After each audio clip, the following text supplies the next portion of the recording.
You see them? You see them?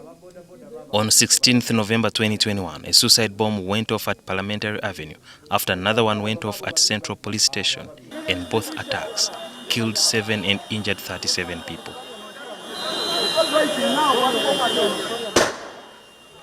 NTV was fast on the scene, and 48-year-old George Katana was among those hit by bomb fragments. Katana had been walking from Uganda House to KCCA offices. We visited his home in Deje in Wachiso district. George Katana and his wife Naomi Katana had been married for 21 years and have 4 children. She narrates the last time she spoke to him.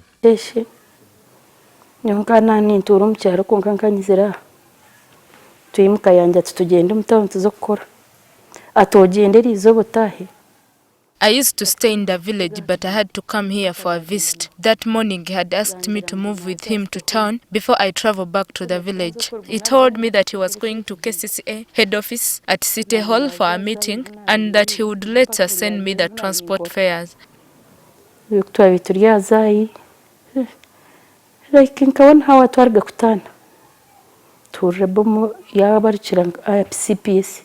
Naomi was supposed to accompany her husband to KCCA to take a COVID-19 jab before traveling to the village in Zimbabwe. However, the mother of 4 declined to go.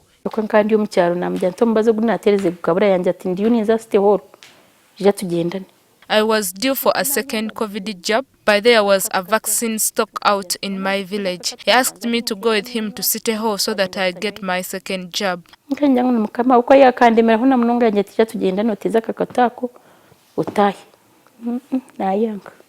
And upon confirming that there were bomb blasts in town, she tried to reach her husband by phone in vain. I got worried when he did not pick my calls, which was unusual of him. After about 40 minutes, I called again and someone picked the call and told me that the owner of the phone had been hit by a bomb and was being rushed to Mulago Hospital.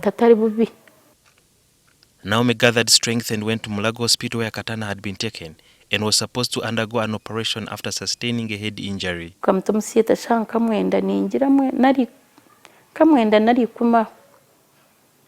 I rushed there and the doctor told me they tried their best to save his life, but in vain.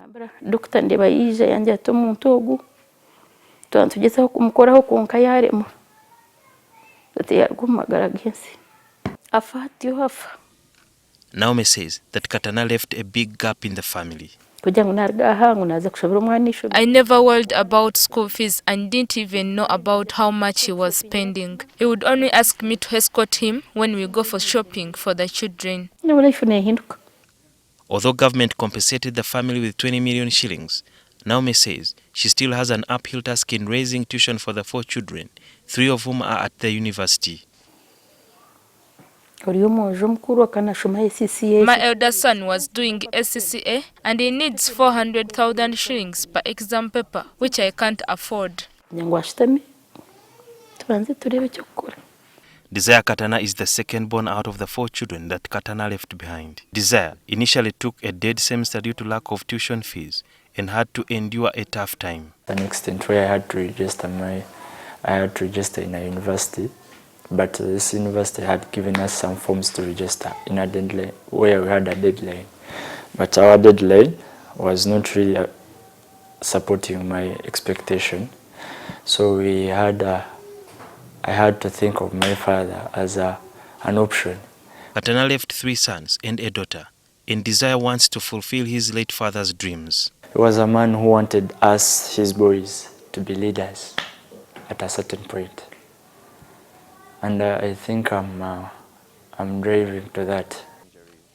Naomi Katana is a tailor in town, grappling with numerous responsibilities that require substantial sums of money that her source of livelihood can't provide. George Katana died from injuries sustained from the shrapnel that hit his head on the fateful day when the bomb hit at Parliamentary Avenue. Since that time, life has become different for the family.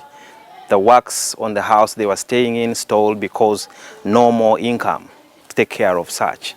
And Naomi Katana, who never used to do so much, especially to worry about school fees and other things that the family needs, has had to step in and become the father and mother for the children.